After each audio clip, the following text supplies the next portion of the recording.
Bismillahirrahmanirrahim. Assalamualaikum warahmatullahi wabarakatuh. Innal hamdalillah nahmaduhu wa nasta'inuhu wa nastaghfiruh wa na'udzu billahi min shururi anfusina wa min sayyiati a'malina. May yahdihillahu fala mudhillalah wa may yudlilhu falan tajida lahu waliyyan mursyida. Asyhadu an la ilaha illallah wahdahu la syarikalah wa asyhadu anna Muhammadan abduhu wa rasuluh la nabiyya ba'dah. Ikhwati fillah, hadirin hadirat kaum muslimin dan muslimat yang dimuliakan Allah. Mari sama-sama kita awali kajian kita dengan bersyukur dan memuji Allah Subhanahu wa taala. Alhamdulillah sampai pada malam hari ini kita masih diberikan kesehatan oleh Allah Subhanahu wa taala dan diberikan kesempatan untuk menikmati indahnya majelis ilmu. Kenapa dikatakan indahnya majelis ilmu? Karena Rasul mengatakan majelis ilmu itu adalah taman surga. Taman surga itu tidak ada yang tidak indah. Semuanya hanyalah yang menarik, yang baik-baik, yang manfaatnya adalah untuk kita bersama. Kata Rasulullah sallallahu alaihi wasallam, seandainya kalian menjumpai taman surga, kalau bisa mampirlah. Sahabat bertanya, apa taman surga itu ya Rasulullah? Rasul menjawab, taman surga itu adalah majalisuz zikir.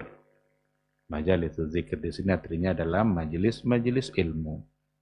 Majelis yang mengingatkan kita kepada Allah. Majelis yang mengingatkan kita kepada Rasulullah sallallahu alaihi wasallam. Majelis yang mengingatkan kita kepada tugas-tugas dan kewajiban-kewajiban agama kita.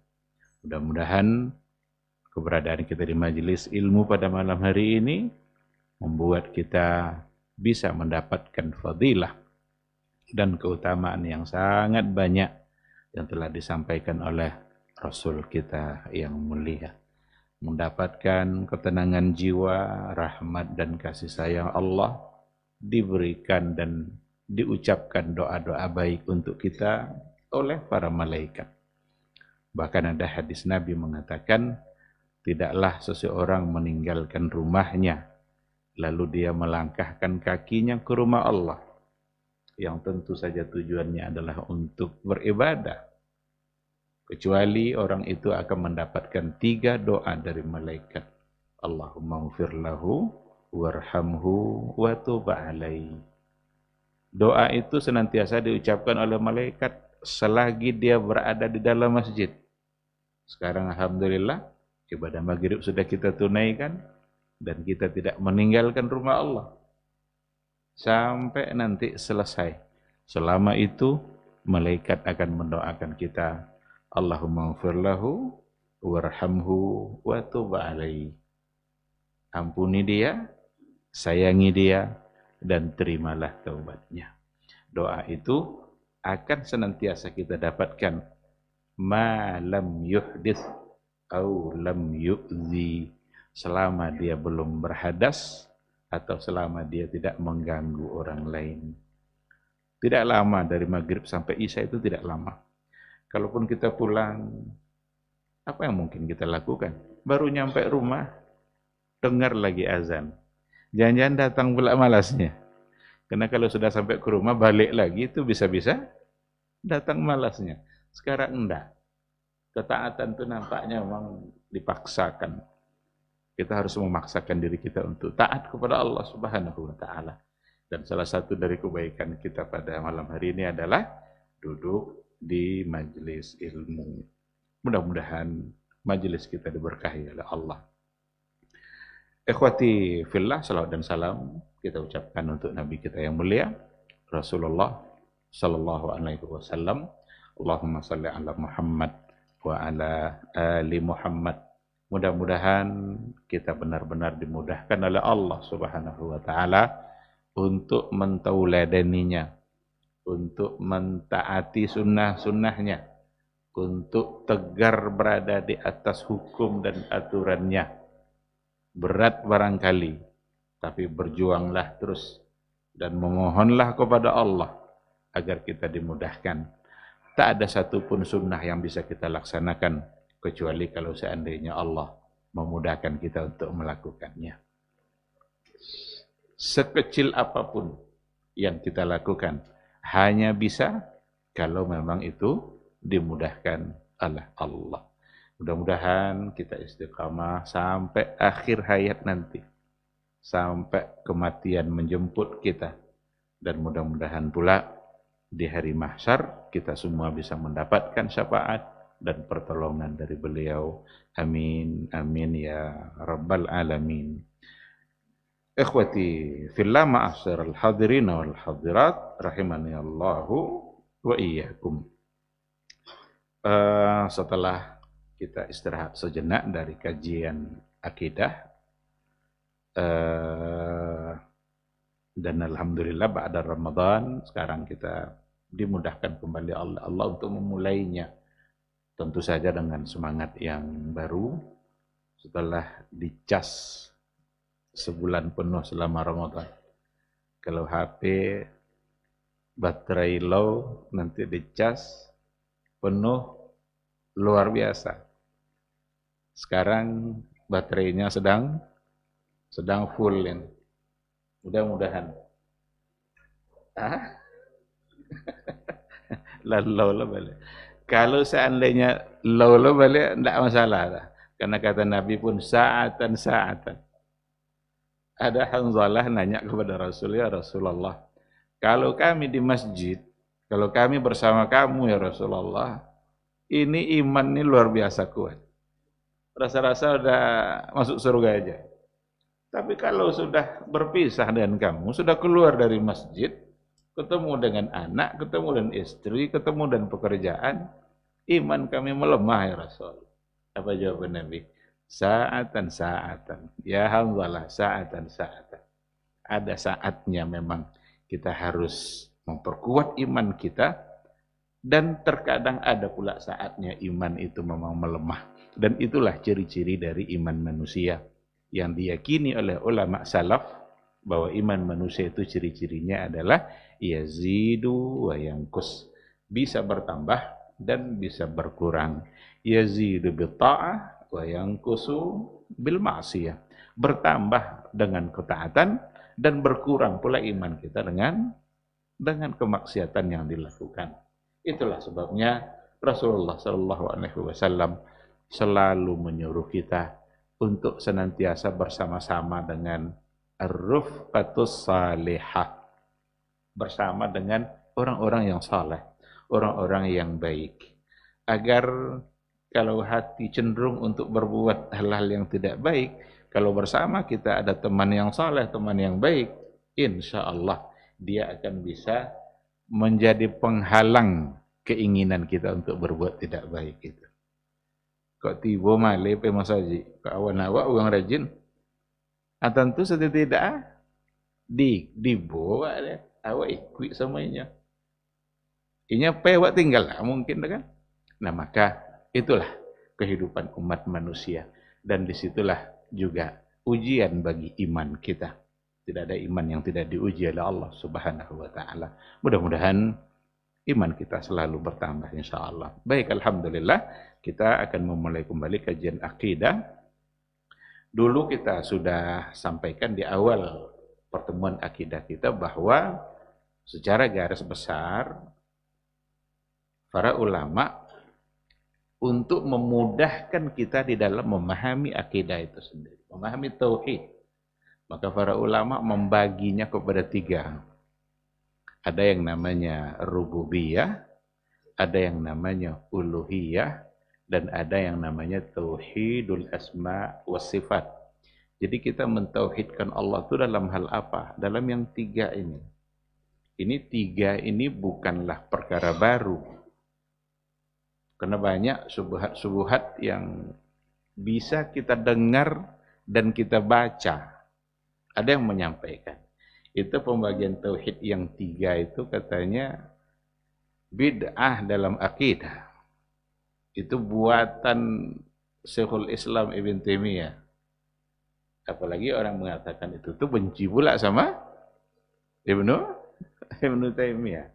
Seorang ulama besar yang jasanya luar biasa bagi perkembangan Islam, tapi banyak yang membencinya. Jangankan Ibnu Taimiyah, Rasul saja dibenci. Umar bin Khattab apa kurang baik? Ada enggak yang membencinya? Ada banyak, bahkan wafatnya dibunuh. Nah, bukan dari beliau, tapi sebelumnya. Mungkin beliau hanya mempertegas saja. Tapi istilah rububiyah, uluhiyah, asma wa sifat itu sudah bisa ketemukan pada ulama mutaqaddimin. Ibnu Taimiyah itu di abad ke-8, karena wafatnya 728 kalau tidak salah. Ini saya punya buku, ini abad ke-4. Buku ini ditulis pada abad ke-4, judulnya Kitabut Tauhid fi ma'rifati asma'illahi azza wa jalla wa sifatih. Ditulis oleh Al-Hafiz Abu Abdullah Muhammad ibn Ishaq ibn Muhammad ibn Yahya ibn Mandah rahimahullah. Ini abad ke-4. Beliau lahir 310, wafat 395. 395. Berarti berapa umurnya? 85 tahun. Ini ditahqiq oleh ulama muasir. Al-Faqihi, Dr. Ali bin Muhammad ibn Nasir Al-Faqihi. Ini 3 jilid. Bicara tentang ketiga tauhid tadi. Rububiyah, uluhiyah, asma wa sifat. Ini jilid ketiga. Karena malam ini kita akan bahas tentang asma wa sifat, dan bahasan itu ada pada jilid yang ketiga. Jilid pertama dia bicara fokus pada rububiyah. Jadi untuk istilah itu sudah lama. Abu Hanifah sudah mengenal istilah, memperkenalkan istilah itu. Cuma yang terang-terangan membaginya mungkin. Jadi untuk menegaskan. Tapi kalau istilah itu bukanlah perkara baru. Secara garis besar, kita mesti mentauhidkan Allah dalam tiga hal. Dari mana dapat yang 3 ini? Dari Al-Quran. Al-Quran sendiri. Coba kalau kita baca An-Nas umpamanya. An-Nas. Qul a'udzu birabbin nas. Ada di situ Rabbin nas. Terus setelah itu Malikin nas. Setelahnya Ilahin nas. Coba Rabbin nas, rububiyah. Malikin nas, Malik itu nama Allah dan juga sifatnya. Berarti itu mewakili al-asma wa sifat. Ilahin nas, uluhiyah.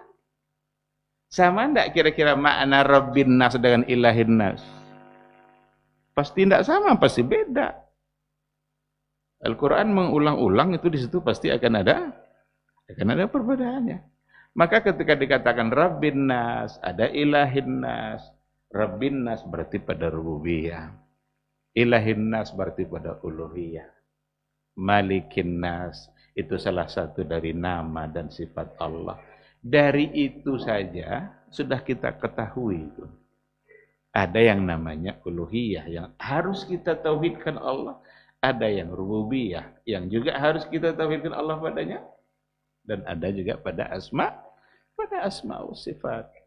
Nama dan sifat-sifat Allah yang harus kita tauhidkan. Jadi tidak boleh ada makhluk manapun yang sama sifatnya dengan Allah.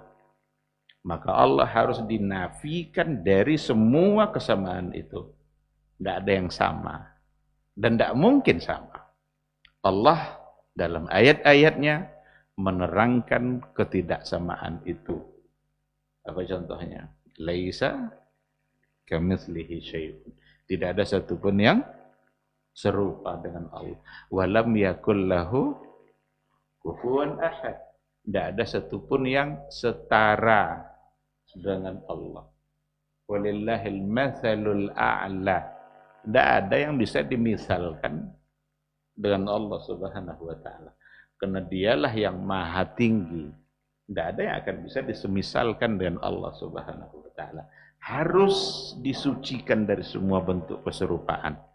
Harus dinafikan semua bentuk kesamaan. Tidak ada yang sama, tidak ada yang serupa. Andaikan ada sesuatu yang sepertinya sama, itu bukan pada hakikat. Bukan pada substansi, tapi mungkin hanya pada nama. Pada sebutannya saja. Pada lafaznya saja. Allah hidup. Ada tidak sifat Allah hidup? Ada. Hayyun. Qayyum. Manusia hidup enggak? Itu sama? Hidup. Kalau lafaznya sama enggak? Sama. Allah hidup, kita hidup. Itu hanya sebutan. Tapi hakikat enggak sama. Hidupnya Allah tidak bermula dan tidak berakhir. Dan tidak ada perubahan.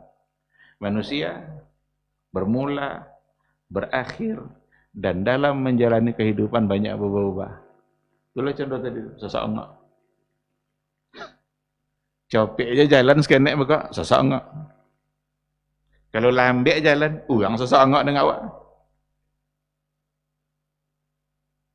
Kalau jalan sama kawan, lambek pun awak, sesak enggak dengan awak. Copik lah yangnya, lambek nanya. Copik awak lah nah. Itu namanya perubahan yang terjadi pada Allah. Jadi kok ado samo hanya pada lafaz, hanya pada sebutan. Manusia mendengar. Allah mendengar enggak? Mendengar. Tapi tidak sama. Pendengaran Allah maha. Tidak ada satupun yang tertutup dalam pandangan Allah. Sehalus apapun suara, Allah mendengarnya. Semut berjalan di atas batu, ada suara telapak kaki semut. Awak dengar? Nah, Allah dengar. Semut sesama dia bisa berbicara. Kita tidak mendengarnya. Allah mendengarnya. Maka diberikan satu mukjizat bagi Nabi Sulaiman. Bisa dia mendengar pembicaraan semut. Dan Allah yang memberikan itu ke dia. Dan tidak mungkin ada pada Sulaiman alaihissalam kecuali kalau Allah yang memberikan. Berjalanlah dengan pasukannya. Dengar oleh Nabi Sulaiman. Ada kepala semut nih, ada bosnya. Jadi samui itu ada juga. Aduh penglima. Dia yang ulang. Ya ayyuhan namal. Udkhulu masakinakum. La yahtimannakum Sulaimanu wa junuduh. Hei rombongan semut. Masuk copek ke rumah kalian ni. Ke rombongan Sulaiman nak lewat rumahnya. Supaya kalian tidak terinjak-injak oleh Sulaiman dan pasukannya. Karena mereka tidak mengetahui. Dah ngau Nabi Sulaiman? Pasukannya dengar enggak? Nah, yang mendengar siapa? Itu mukjizat. Mukjizat yang diberikan oleh Allah hanya kepada Nabi.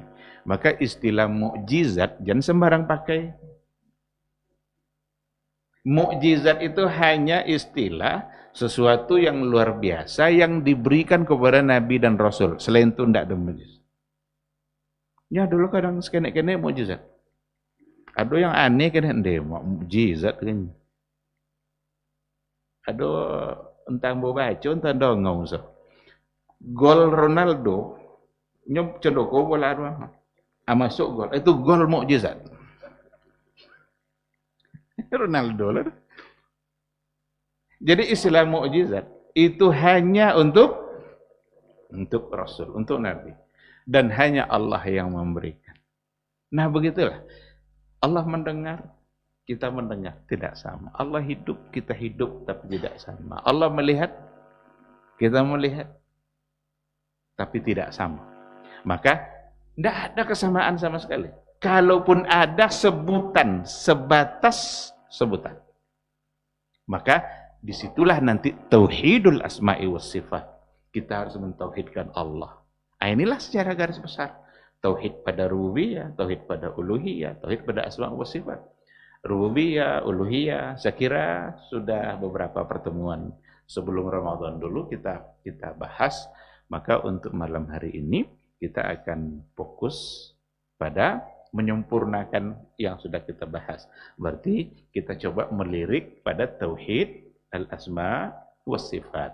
Mentauhidkan Allah pada nama dan pada sifat. Apa pentingnya untuk mengetahui nama dan sifat Allah? Agar kita semakin kenal dengan siapa yang kita sembah. Dan dengan keagungan yang ada pada nama dan sifatnya, membuat kita tidak ada peluang sama sekali untuk mendurhakainya. Tidak ada peluang sama sekali untuk melanggar apa yang dia turunkan aturannya dalam kehidupan kita. Kenapa demikian? Karena keagungan yang ada pada nama itu harus melahirkan ketaatan kita kepada Allah. Itu nama dalam Quran, ya dalam hadis Nabi, nama Allah dan sifatnya dalam ayat dan dalam hadis, itu bukan sekedar dibaca lewat begitu saja. Di situ ada informasi tambahan yang harus kita pahami. Dia Allah yang sedang memperkenalkan dirinya terhadap kita. Kalau umpamanya, awak buat contoh, awak masuk ke satu instansi, perusahaan, ketemu dengan seseorang, lalu dia menyampaikan kepada diri kita, dia sampaikan dirinya kepada kita. Apa yang mau ke awak? Saya di sini adalah pengawas. Oh, pengawasannya. Apa arti itu? Artinya adalah jangan lupa macam-macam situ. Nyinya mengawas apa? Saya di sini adalah pengawas. Dayan mengawasi perusahaan kan nyinya. Atau awak ada dalam tu. Itu artinya adalah jangan macam-macam dan ngasih kau aja. Itu tiba tu ha. Nanti ketika ketemu kesempatan untuk berbuat tidak baik dalam perusahaan yang nyo mengawasi tadi, itu kanan dewa puji tadi ngawasnya di belakang dan diam hanya berani wak melanggar nyo belakang awak ketika ndak nampak awak dah berani mungkin beraninya ndak nampak awak dah. Ini perumpamaan. Kalau dibawa kepada ayat Al-Quranul Karim, Allah sebutkan banyak nama untuk dia. Allah sebutkan banyak sifatnya. Apa guna? Kalau kita baca Quran, lalu di situ tersebutkan nama Allah dan sifatnya, itu bukanlah sekadar lafaz yang terucap oleh lisan kita saja. Mesti ada makna tambahan yang masuk ke dalam jiwa kita. Itulah dalam ayat Al-Quranul Karim. Tidak sekenek banyak ada. Setiap ayat, bukan setiap ayat, tapi banyak di antara ayat yang selalu ujung ayat itu disebutkan nama Allah. Innallaha huwal ghafurur rahim. Innallaha azizun hakim. Innallaha syadidul iqab. Innallaha azizun dzuntiqam. Sekarang ketika lisan kita mengucapkan innallaha syadidul iqab, sesungguhnya Allah maha dahsyat iqabnya. Ketika baca di awal ayat itu, apa mengasuhin harus masuk ke hati awak? Allah maha dahsyat iqabnya. Berarti jangan buat sesuatu yang bisa mendatangkan iqab Allah. Itu berarti innallaha ghafurur rahim. Allah Maha Pengampun, lagi Maha Penyayang. Apa maksudnya? Berarti ada harapan besar bagi kita pendosa. Nyawa pendosa, saudara. Dah do ndak pendosa. Ndak do sekene. Banyak atau banyak bano itu ini. Nama no gak awak kini tu. Dosa awak banyak atau banyak sekali.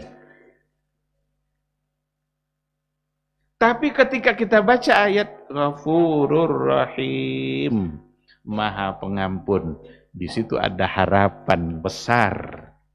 Sebanyak apapun dosa kita, tapi Rabb kita Maha Pengampun. Rabb kita Maha Penyayang, Rahman, Rahim. Allah Maha Penyayang, Allah Maha Pengampun. Itulah maksudnya. Jadi, mempelajari Tauhidul Asma'i wa Sifat, nama dan sifat Allah, mesti melahirkan ketaatan. Mesti membuat kita semakin taat. Karena dengan mengenal Allah, semakin paham kita, semakin tahu kita siapa yang kita sembah. Ternyata yang kita sembah, tidak ada satupun sisi kekurangannya. Yang kita sembah semua sifat-sifat baik apa ada pada diri dia. Maka tidak boleh kita membatasi jumlah sifat Allah. Tidak boleh batasi sifat Allah. 7 ke 3 boleh, 20, kenek mana? Sedangkan nama Allah saja 99. Apa beda nama dan sifat? Setiap nama pasti sifat. Tapi tidak setiap sifat lalu namanya. Setiap nama sifat. Maka yang 99 itu kan nama. Rasul yang bilang, Inna lillahi tis'atan wa tis'ina isman mi'atun illa wahidah. Faman ahsaha dakhalal jannah. Sesungguhnya Allah itu memiliki 99 nama. 100 kurang 1. Lah sudah sabut 99, diulang lek Nabi lah. 1 kurang, berapa 1 kurang 1? 99 juga. Ini penekanan. Wa man ahsaha dakhalal jannah. Siapa yang menghafalnya masuk surga. Itu nama. Tadi kalau dikatakan setiap nama adalah sifat, berarti pada 99 nama ini saja sudah ada 99 sifat Allah. Itu je baru. Jadi kalau dibatasi kenek wano jadi deh. Jangan dibatasi. Allah memiliki semua sifat baik yang mungkin kita tidak tahu. Itu hanya ada fi ilmillah. Hanya ada dalam ilmunya Allah. Mungkin saja. Nah, kenapa Allah dinamakan dengan Ar-Rahman? Karena dia penyayang. Dan Ar-Rahman itu nama yang paling banyak disebutkan dalam Al-Quran setelah lafaz Allah itu sendiri. Dan Ar-Rahman itu nama yang mencakup ke dalamnya berbagai kebaikan. Itu yang paling sering kita sebut. Bismillahirrahmanirrahim. Ada enggak Ar-Rahman situ? Baik, Alhamdulillahirabbil alamin. Sudah tuh? Ar-Rahman Ar-Rahim. Maka ketika para ulama membahas bismillah, keajaiban bismillah itu ada Ar-Rahman di situ. Ar-Rahman itu tidak bisa diganti dong. Tidak cukup maknanya ketika diganti kata Ar-Rahman dengan yang sifat yang lain. Umpamanya Ar-Razzaq. Diganti Bismillahirrazzaqirrahim. Tidak cukup. atau At-Tawwab, itu Maha Pengampun. Bismillahirrahmanirrahim. Enggak bisa, enggak cukup. Karena dalam kata Ar-Rahman itu ada makna Ar-Razzaq, ada makna At-Tawwab, ada makna Ar-Ghafur, ada makna-makna yang lain. Semua bentuk kebaikan-kebaikan yang ada pada Allah itu masuk nanti kepada Ar-Rahman. Segitulah luasnya makna Ar-Rahman. Maka Allah sendiri paling suka dengan nama itu. Bahkan ada satu surat namanya Ar-Rahman. Ketika dia ingin menyebutkan kalau dia berada di atas aras, nama mana yang dia pilih? Ar-Rahman. Ar-Rahmanu 'alal 'arsy istawa. Itu yang dipilih oleh Allah untuk nama dia. Allah yang Maha Pengasih, Maha Penyayang, berada di atas aras. Ini. Jadi ikhwati billah, nama-nama Allah, sifat-sifatnya memang sangat penting untuk kita pahami. Jadi tujuannya adalah itu. Mesti membuat kita semakin taat karena kita sudah mengenali siapa yang kita sembah. Kalau umpamanya dipahami secara baik, ungkapan yang terakhir dari Nabi tadi, wa man ahsaha dakhalal jannah. Siapa yang menghafalnya masuk surga. Sonang masuk surga berarti. Berarti menghafal nama-nama Allah. Tapi menghafal seperti apa? Ini yang perlu dipahami. Maka Ibnu Hajar Al-Asqalani itu memberikan penjelasan. Man ahsaha, ada dalam riwayat man hafizaha. Siapa yang menghafalnya? Menghafal yang dimaksud di sini ada dua. Hifzul qawli wa hifzul amal. Hifzul qawl, hifzul lisan, wa hifzul amal.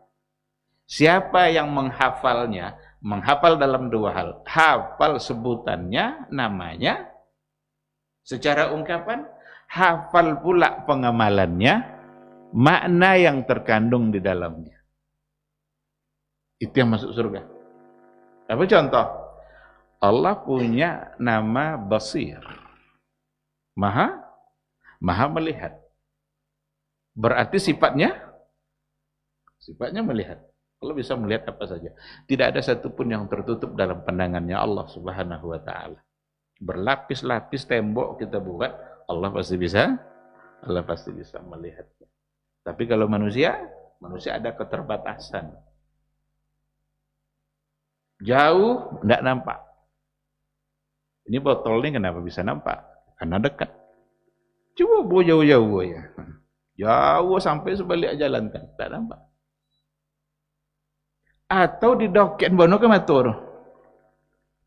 Kalau kau nampak, kalau doket ni cina kau huruf kau tak nampak lah. Pada doket, semakin doket kesendak juga nampak lah. Jadi jangan sok-sok lah, tak ada alasan untuk sok-sok lah.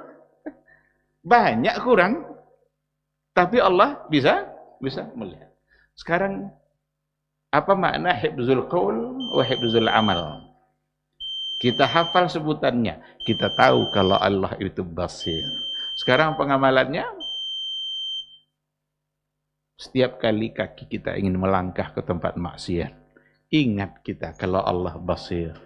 Oh, berarti Allah pasti melihat saya di saat saya berbuat maksiat. Ketika kita ingat bahwa Allah itu basir, tidak jadi kita lakukan, tidak jadi kita langkahkan kaki kita, tidak jadi tangan kita mengambil yang bukan hak.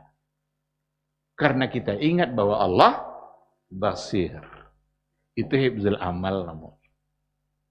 Kalau itu yang dilakukan, itulah hadis Nabi tadi, wa man ahsaha dakhalal jannah. Siapa yang menghafalnya maka masuk surga.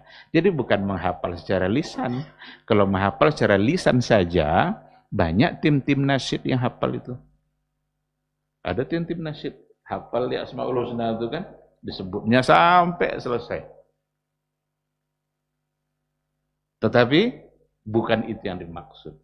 Itu bagiannya iya. Tapi yang paling penting daripada itu adalah hifzul amal. Baik, masuk waktu Isya, kita jawab dulu suara azan insyaallah.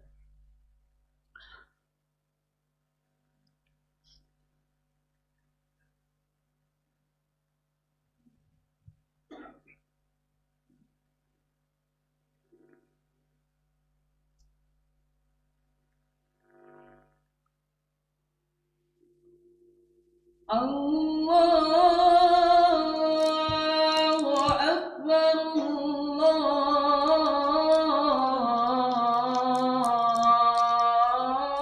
Allahu Akbar,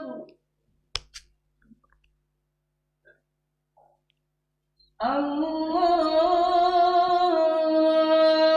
Akbar,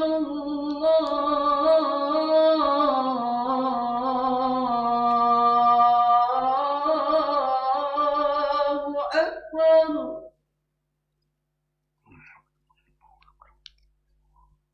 Asyhadu an la ilaha illallah.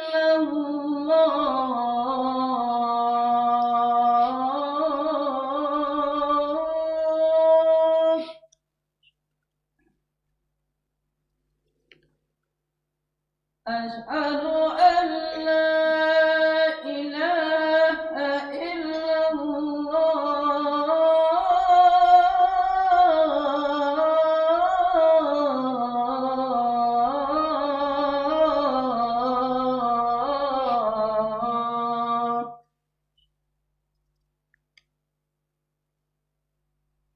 Asyhadu anna Muhammadar Rasulullah.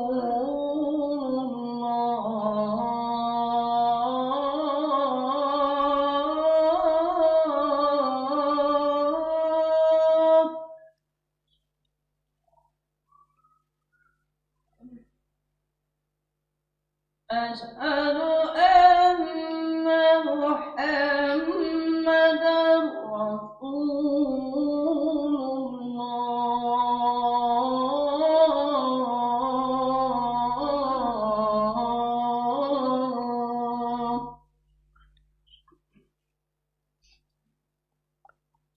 Hayya 'alas salah.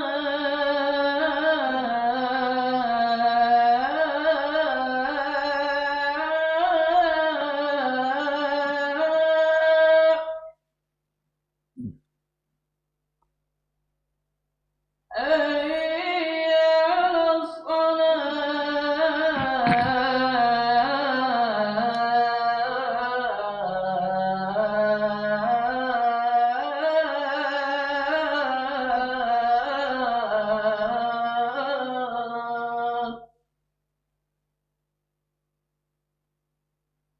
Hayya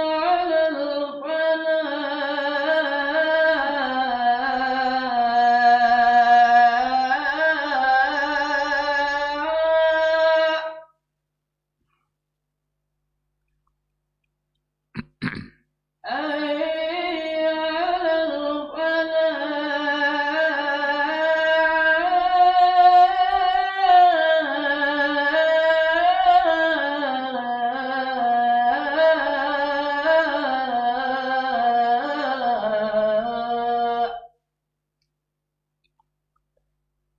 Allahu Akbar,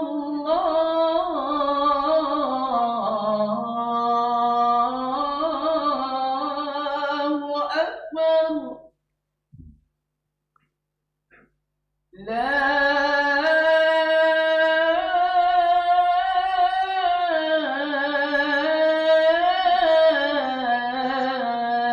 ilaha illallah.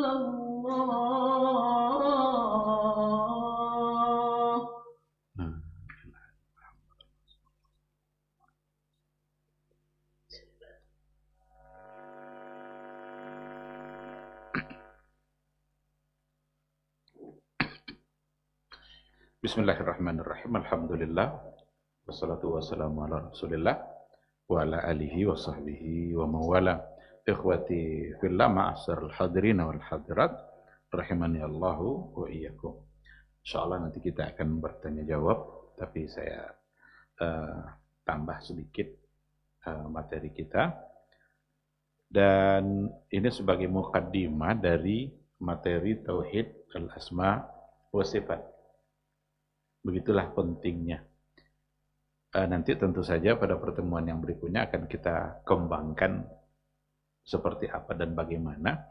Tapi saya ingin menyampaikan satu kata kunci. Sebagai kata kunci, bagaimana cara para ulama salaf itu dalam mentauhidkan Allah pada asma wa sifat.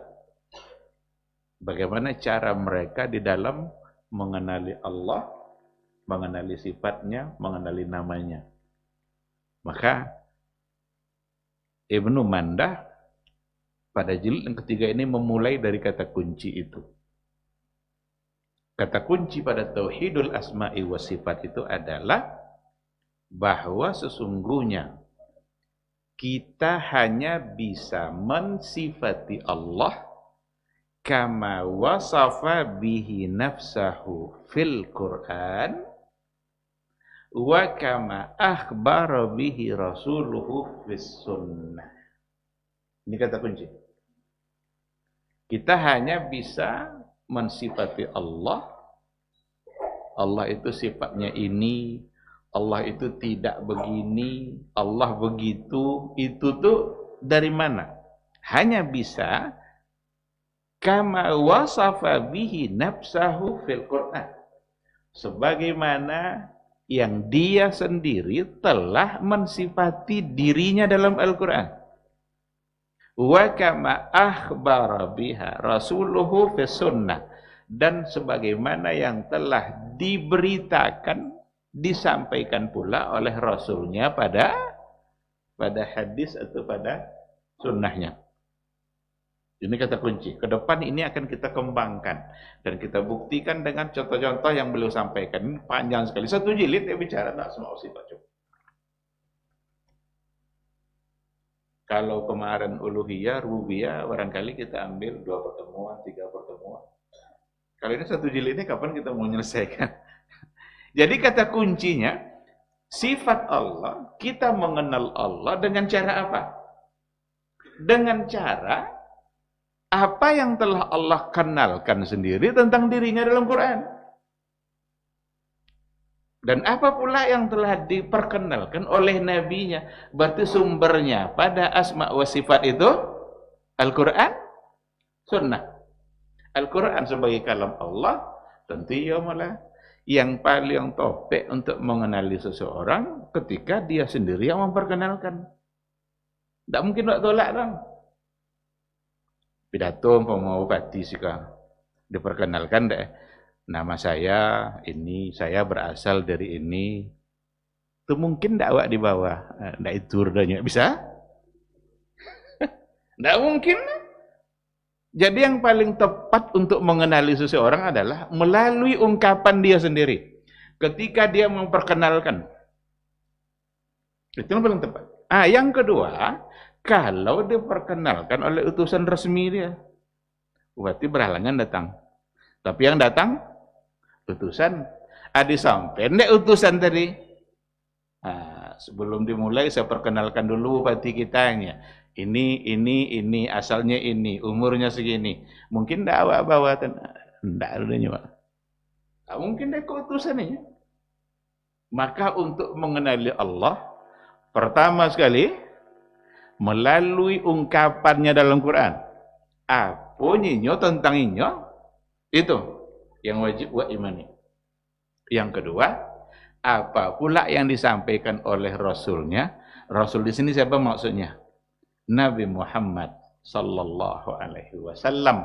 Apa yang ada pada hadis-hadisnya, Rasul mengatakan Allah begini.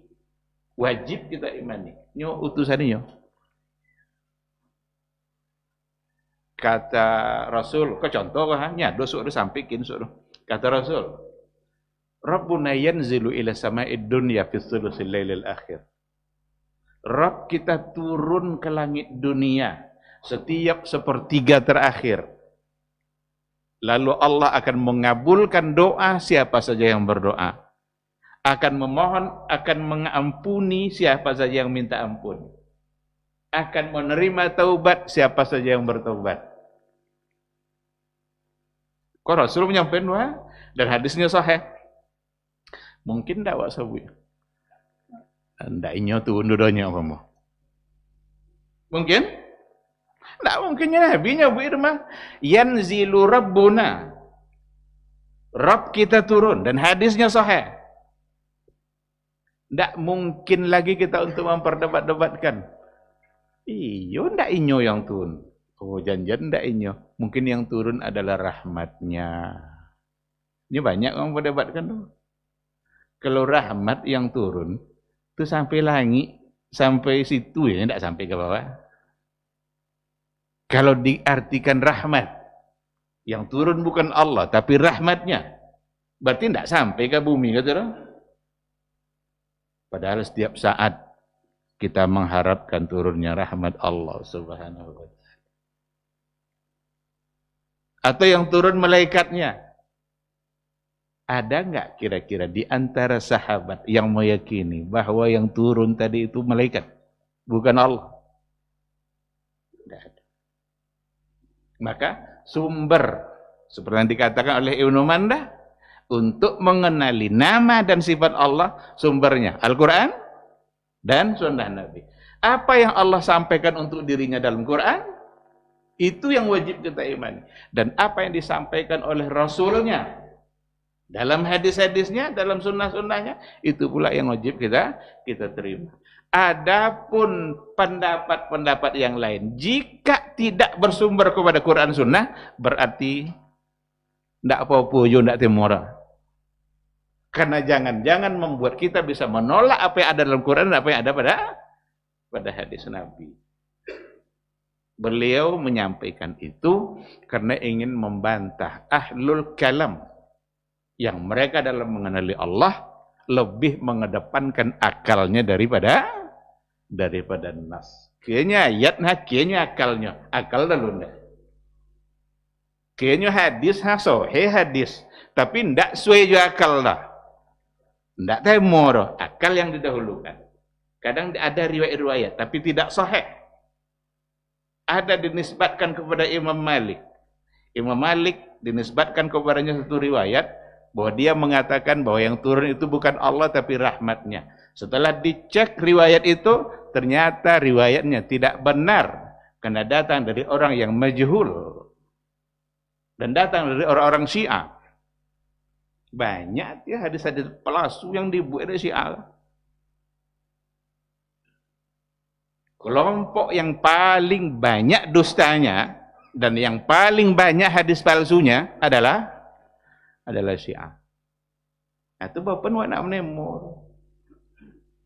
Dan banyak orang-orang yang sudah terpengaruh oleh pemikiran itu, sehingga dia ikut-ikutan pula untuk ikut dengan apa yang ada pada riwayat.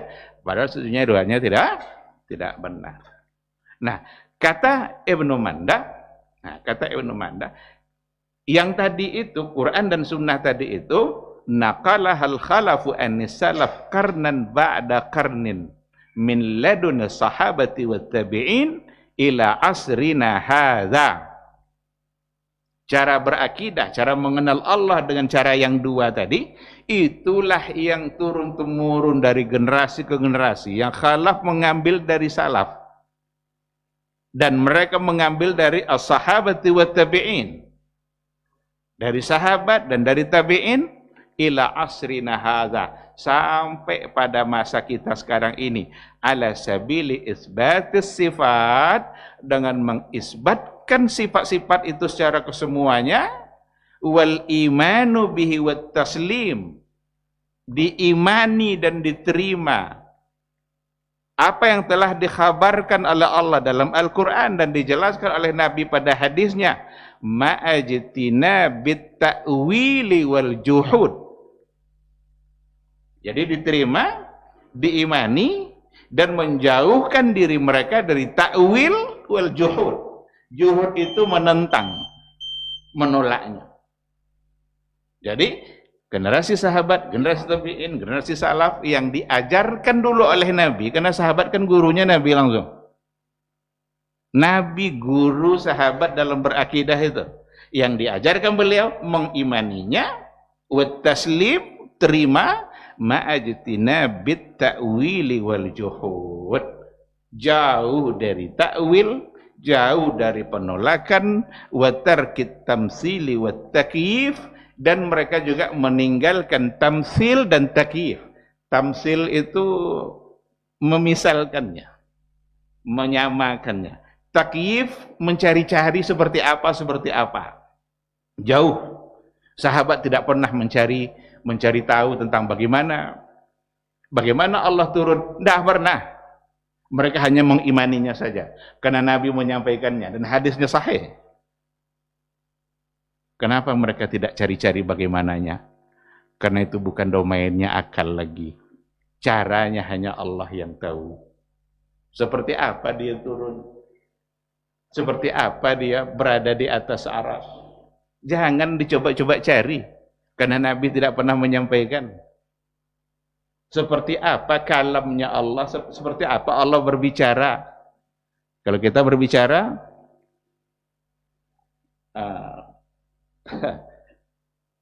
babusa mencoba kalau begitu kadang kan, kok udah lama-lama begitu kadang lah.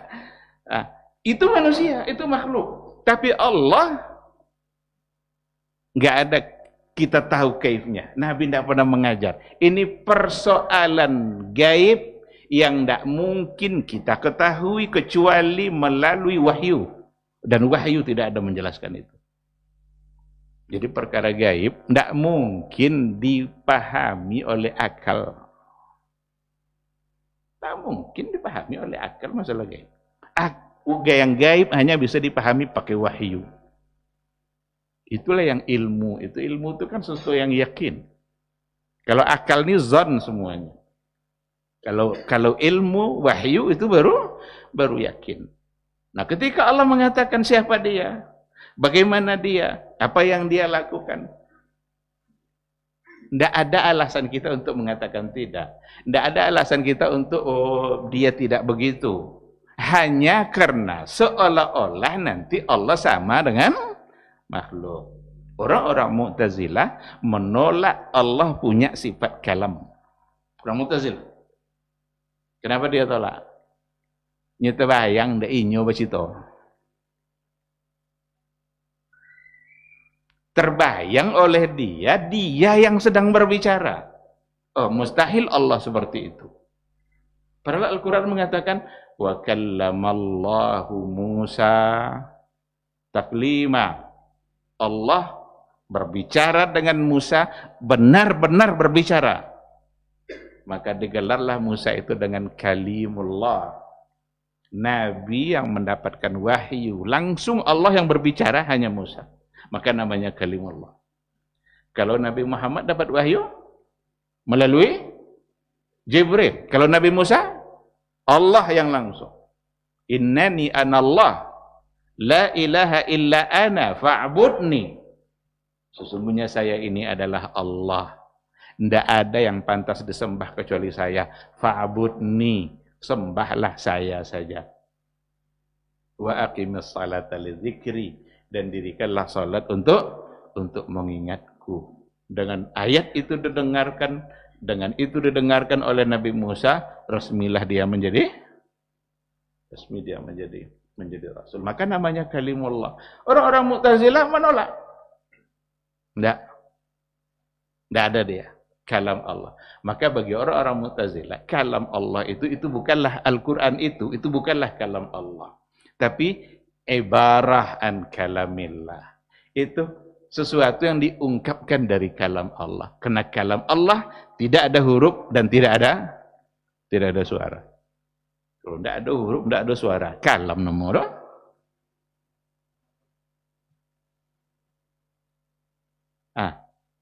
Kata mereka seperti itu. Maka Quran itu, kenapa mereka mengatakan makhluk? Karena itu bukan kalam Allah. Itu hikayaan kalamillah. Kalau memang itu adalah hikayat dari kalam Allah. Lalu itu ungkapan siapa? Jibril kah? Ada dua kemungkinan nanti. Ungkapan Jibril yang memahami kalam Allah Tuhan lalu diungkapkannya, atau kalamnya Nabi Muhammad. Dan dua-duanya tidak benar. Karena kalau kalam Jibril, kalau kalamnya Nabi Muhammad SAW, mungkin akan mudah untuk ditandingi oleh orang-orang jahiliyah. Tetapi tidak ada satu pun orang jahiliyah yang sanggup mendatangkan ibarah seperti Al-Quran, meskipun satu ayat. Wa in kuntum fi raibin mimma nazzalna ala abdina fa'tu bi suratin min.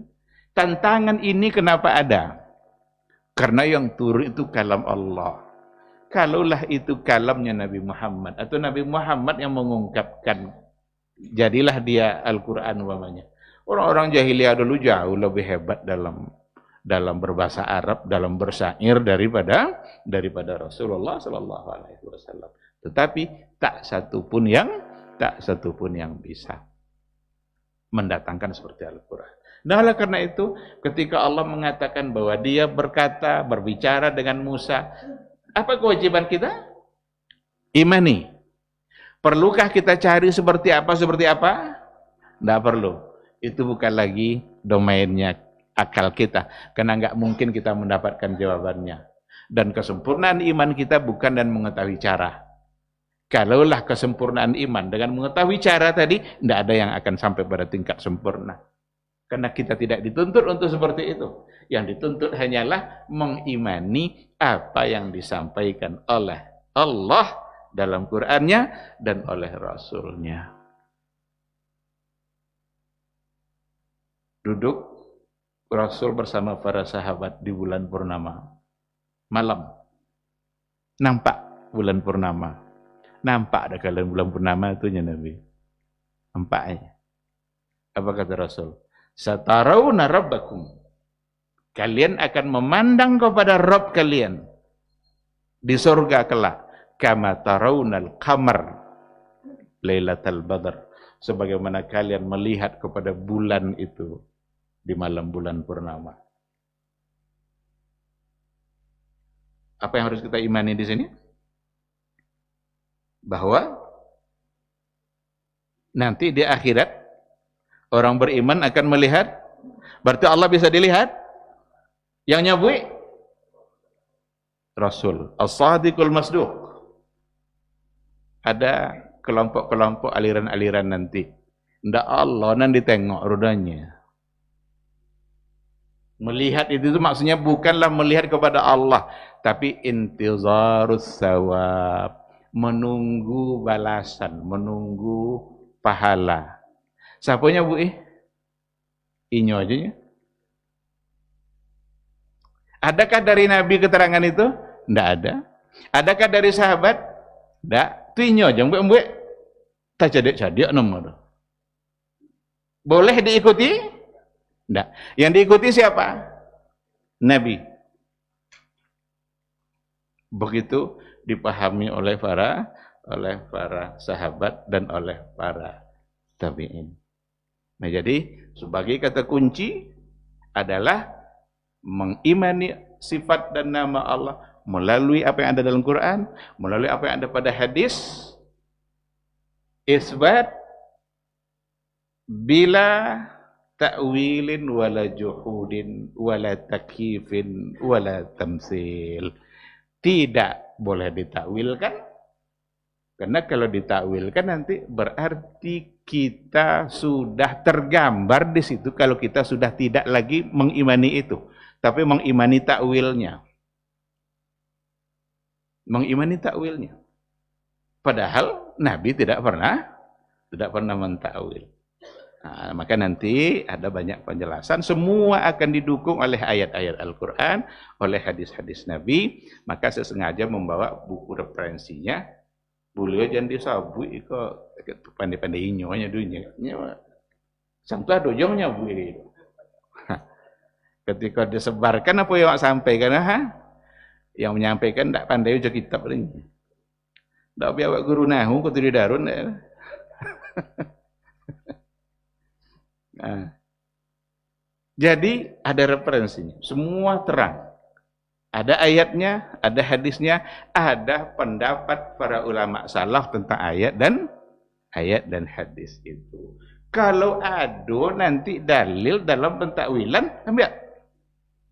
Nyado juga kok sesuatu yang ditakwilkan, tapi takwil di situ bukan karena menolak, tapi karena untuk ayat itu memang itulah maknanya. Nah, seperti yang dilakukan oleh Ibnu Abbas umpamanya. Ada pentakwilan dari Ibnu Abbas, tapi takwil dalam artian tafsir. Belum mengartikan kata wajhullah, ainama tuwallu fasamma wajhullah. Kemanapun kamu arahkan wajahmu, di situ ada wajah Allah.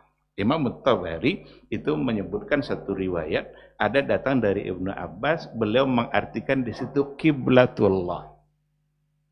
Kemanapun kamu arahkan wajahmu, di situ ada wajah Allah. Maknanya kiblat Allah. Apakah Ibnu Abbas memaknai wajah dan kiblat? Karena beliau menolak Allah punya wajah? Bukan. Tidak seperti yang dilakukan oleh para pentakwil dalam ilmu kalam. Ketika mereka artikan wajah dalam artian yang lain, karena mereka menganggap Allah tidak pantas punya wajah. Karena wajah hanya aksesoris makhluk, tidak pantas pada Allah, katanya. Tapi ayatnya jelas, hadisnya jelas. Ibnu Abbas ketika memaknai kiblatullah, bukan spiritnya untuk menolak Allah punya wajah, tapi untuk ayat itu berdasarkan kepada asbab nuzul memang harus diartikan kiblat. Apa sebab nuzul ayat itu? Sebab turunnya. Ada sahabat, 2 orang sahabat malam-malam sholat gelap. Dia gelap, tidak nampak mana kiblat begini. Akhirnya mereka beristihad. Kita sholat ke sini. Inilah yang kita yakini kiblat itu. Setelah subuh, pas nak sholat subuh, itu dalam safar, pas nak sholat subuh, kasan ndak itu kiblat. Salah kiblat buat malam tadi. Ditanya kepada Nabi di Madinah, ya Rasulullah, kami malam tadi begini. Turun ayat tadi. Ainama tuwallu fasamma wajhullah. Kemanapun kamu arahkan, nya kan salah malam tadi dah. Disitulah kiblat Allah. Ada yang tidak mengartikan kiblat, disitulah wajah Allah. Tapi Ibnu Abbas dalam satu ayat mengatakan kiblat. Pantas dimaknai kiblat karena asbab nuzulnya berkaitan dengan perselisihan mereka tentang kiblat. Lagi pula kata wajhun itu ada korelasi bahasa dengan kiblat. Karena kiblat itu bahasa lainnya wijhah. Kan ada wijhah, walikullin wijhatun. Itu wijhah di situ kiblat. Walikulli wijhatun huwa muwalliha. Maka wijhah dengan wajhun kan berdekatan, itu satu akar yang sama. Maka ketika beliau memaknai dengan kiblat bukan karena menganggap Allah tidak punya wajah, tapi karena memang untuk ayat itu itulah yang paling pas diartikan. Dalam ayat-ayat yang lain Ibnu Abbas meyakini karena memang Nabi meyakini bahwa Allah punya wajah. Tapi jangan sekali-kali membayangkan seperti apa wajah Allah, berdoa sajalah supaya di akhirat kelak kita mendapat kenikmatan memandang kepada wajah Allah, dan nikmat memandang pada wajah Allah lebih daripada surga itu sendiri. Dalam Al-Quran dikatakan lillazina ahsanul husna wa ziyadah. Coba tengok nanti tafsir ayat itu. Saya lupa ayat apa itu. Ayat keberapa? Lillazina ahsanul husna. Orang-orang yang ihsan, mereka mendapatkan husna. Husna di situ surga. Wa ziyadah. Ziyadah artinya tambahan, bonus, plus. Nabi yang menafsirkan kata ziyadah ini dalam hadis riwayat Imam Muslim, apa kata Rasul? Ziyadah di situ maksudnya adalah an-nazaru ila wajhillahil karim, memandang langsung kepada wajah Allah yang mulia. Wajah yang layak hanya untuk Allah. Wajah yang sama sekali jangan diserupakan dengan makhluk manapun. Jangan dicari-cari seperti apanya, bentuknya. Tidak akan ada yang sama. Dan jangan ditanya-tanya karena nanti akan muncul keraguan. Apa contoh pertanyaan? Itu wajah itu kira-kira bagian dari anggota tubuh atau tidak? Menyebut anggota tubuh untuk Allah, tidak ada nasnya. Kata jisim untuk Allah tidak ditemukan pada masa sahabat. Lalu kalau tidak ditemukan, kenapa harus kita buat-buat? Itu buatan-buatan orang-orang ahlul kalam seperti Mu'tazilah. Yang pada akhirnya dia menolak kalau Allah punya wajah. Jangan punya wajah, kalam Allah saja dia tolak. Sifat kalam saja mereka tolak. Jangankan wajah.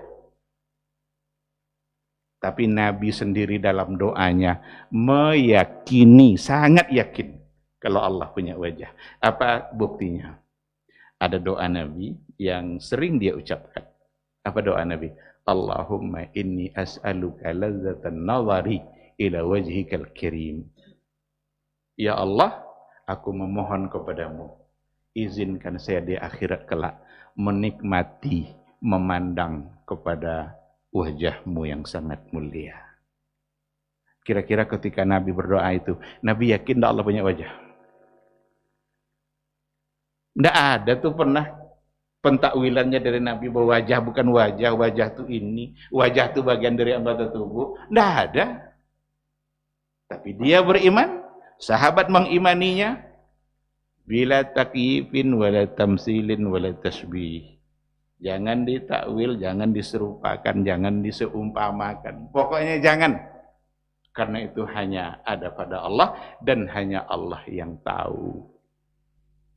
Ikhwati fillah, ma'asyiral hadirin wal hadirat rahimani Allah wa iyyakum. Mudah-mudahan mukaddimah dari tauhid asma wa sifat ini membuat kita semakin ingin mempelajarinya, jangan sebaliknya membuat kita justru tak bulan dapat dan hadir dalam apa nya ustaz gamanya lah punya wajah lu nya Allah nya nabi namanya bu Allah sendiri yang menisbatkan ini ayatnya, ini hadisnya. Yang tidak boleh itu adalah menyerupakan Allah dengan makhluk, karena Allah sudah menafikan semua bentuk keserupaan itu. Laisa kamitslihi syai'un wa huwas samiul basir. Abi waktu itu tanya jawab. Ada pertanyaan? Ada pertanyaan? Ini mukadimah dari Tauhidul Asma'i was Sifat. Nanti kata kunci tadi akan kita kembangkan pada lembaran-lembaran berikutnya. Karena Ibnu Mandah menyampaikan berbagai sifat-sifat Allah yang semua wajib kita imani. Dan sering ditolak oleh ahlul kalam. Maka buku ini salah satu dari yang menjawab penyimpangan-penyimpangan yang terdapat pada aliran kalam yang memang lebih mendahulukan akal daripada nas. Wallahu subhanahu wa ta'ala alam. Bulan depan lah pertanyaan enggak ikut cukuplah sebagai mukadimah kan enggak perlu tanya-tanya. Baik, terima kasih karena tidak ada pertanyaan. Mudah-mudahan majelis kita majelis yang diberkahi oleh Allah Subhanahu wa taala. Mudah-mudahan selalu dimudahkan kita untuk mendapatkan pemahaman yang benar dan merujuk kepada kitab-kitab yang muktabar di dalam berakidah. Semoga kita semua diridai oleh Allah. Amin amin ya rabbal alamin. Terima kasih. Subhanakallahumma wa bihamdika asyhadu an la ilaha illa anta astaghfiruka wa atubu ilaik. Wassalamualaikum warahmatullahi wabarakatuh.